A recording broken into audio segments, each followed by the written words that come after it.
Assalamu alaikum, welcome to CaliforniaCare. In this session we're going to prep a premolar. Like last time we prepped a canine, and now we're going to prep a premolar. And we're going to use the same burr with the depth tip being exactly 1 millimeter. We're going to start the margin out instead of doing the occlusion first. We're going to start with the margin and keep the final margin 1 millimeter above where we want to be.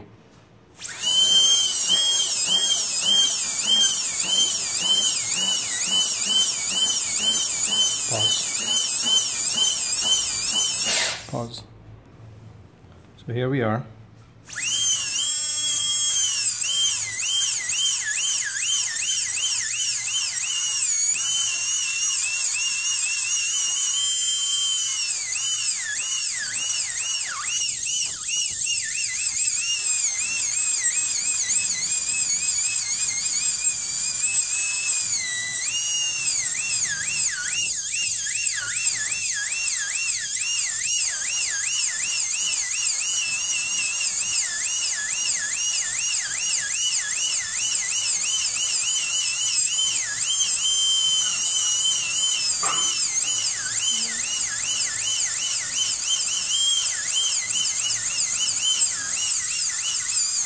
Here I want to stop and re-emphasize the point that when you're prepping, the burr should be kept at the final margin almost. The tip should be there. Don't start cutting from the top. If you start cutting from the top, you'll invariably cut adjacent to the adjacent tooth and you'll end up nicking it.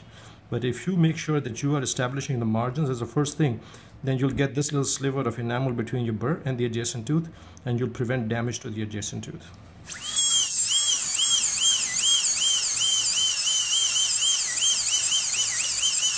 So the point is don't cut from here.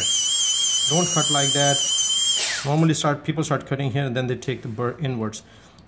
Go from the facial, make the facial margin, and then go interproximally to the lingual.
So once the margins have been established, I'll change over to the depth burr. And the way I like to use a depth burr is almost like doing a class 1 restoration. So here, from the cusp tip, you can go ahead and sink it in.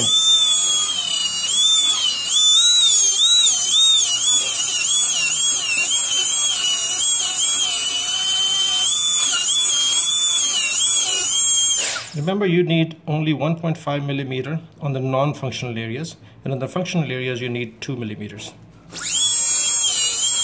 Since I know this burr is exactly 2 millimeter deep at the cutting edge, so I'll go 3/4 of the way into the burr.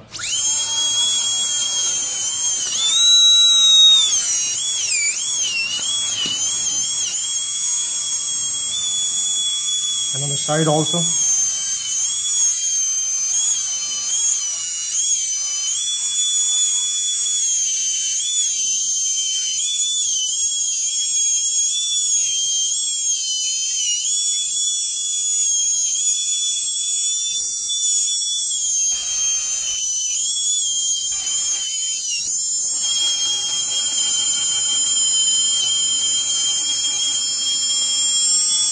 And on the functional aspect of the tooth, we need to go full 2 millimeters.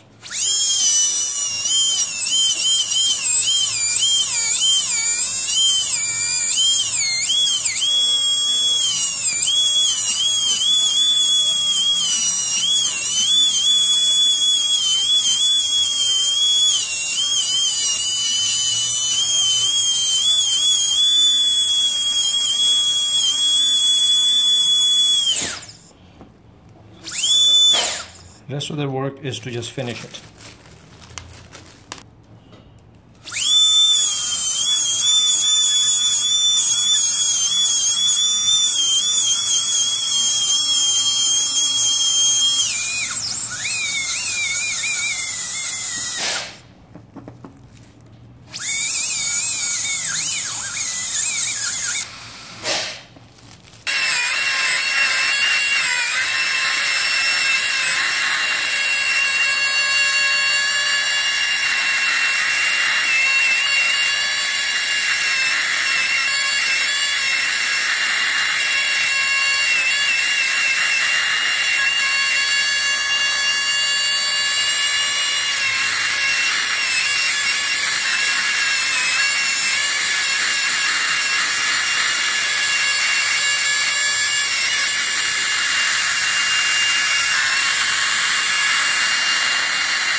And there you have it. This is a prep. I'm going to stop right now and color it up and show you in a few moments. If you look at it now, we have the axial walls, we have the margin even all around, and the functional cusp has wider functional bevels and non-functional part of the functional cusp. This is the functional part of the functional cusp. 2 facets on the lingual, 2 on the facial. In non-functional cusp is less reduced, so it has 2 facets on the lingual, facial, and 2 facets on the lingual. This is the non-functional cusp, functional part of the non-functional cusp right there. And these are the bevels that are in there, and the walls are almost parallel to each other. That's all.